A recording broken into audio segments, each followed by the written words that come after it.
ফামা লাহু মিন কুওয়াতিন ওয়ালা নাসির, সেদিন কিন্তু তুমি কি করতে পারবে না,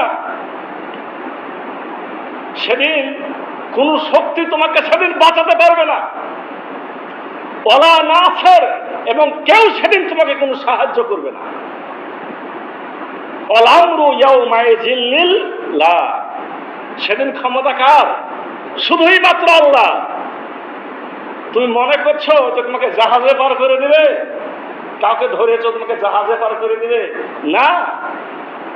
সেদিন আল্লাহর সামনে, আল্লাহর শক্তির সামনে কোন শক্তি কোনো কাজে আসবে না, এবং তোমার কোনো সাহায্যকারী সেখানে সাহায্যের জন্য দাঁড়াতেও পারবে না। রব্বুল আলামিন বনী ইসরাইলদেরকে উদ্দেশ্য করে মূলত বলছেন, ইয়া বানি ইসরাইল আযকুরু নি'মাতি আল্লাতী আন'আমতু আলাইকুম ওয়া আন্নী ফাদ্দালতুকুম আলাল আলামিন। হে বনী ইসরাইলেরা, তোমরা স্মরণ করো তোমাদেরকে যে পরিমাণ নিয়ামত দেওয়া হয়েছিল এবং অনুগ্রহ করা হয়েছিল।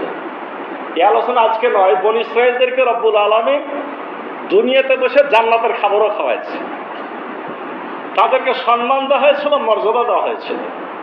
এরপর রব্বুল আলামিন তাদেরকে ইঙ্গিত করে বলছেন, আর কোরআনের আয়াত জানেন যে তাদেরকে বলা মানে আমাদেরকে বলা, ওয়াত্তাকু ইয়াওমান লা তাজজি নাফসুন আন নাফসিন শাইয়্যা ওয়া লা ইউকবালু মিনহা সাফাওয়াতু ওয়া লা ইউখাযা মিনহা আদলু ওয়া লা হুম ইউনসারুন। আল্লাহ বলছেন, ভয় করো সেদিনকে, যেদিন কোন নফস কোন নফসের কোন উপকার করতে পারবে না। লা তাজজি আন নাফসু, কোন নফস কোন নফসের কোন কি করতে পারবে না, উপকার করতে পারবে না। ওয়ালা তানফাউ সাফাওয়াতু, কাউরির সুপারিশ গ্রহণ করা হবে না। আল্লাহ যার ব্যাপারে ফয়সালা করে দেবেন তার ব্যাপারে কি কোনো সাফাত চলবে? তার ব্যাপারে কোনো সাফাতও চলবে না। আল্লাহ স্পষ্ট আয়াত দিয়েছেন, ওয়ালা ইয়াখাযু আদলুন, কোন বিনিময় সেদিন আল্লাহ গ্রহণ করবেন না। ওয়ালা হুম ইউনসারুন, সেদিন কোনো সাহায্য করা হবে না।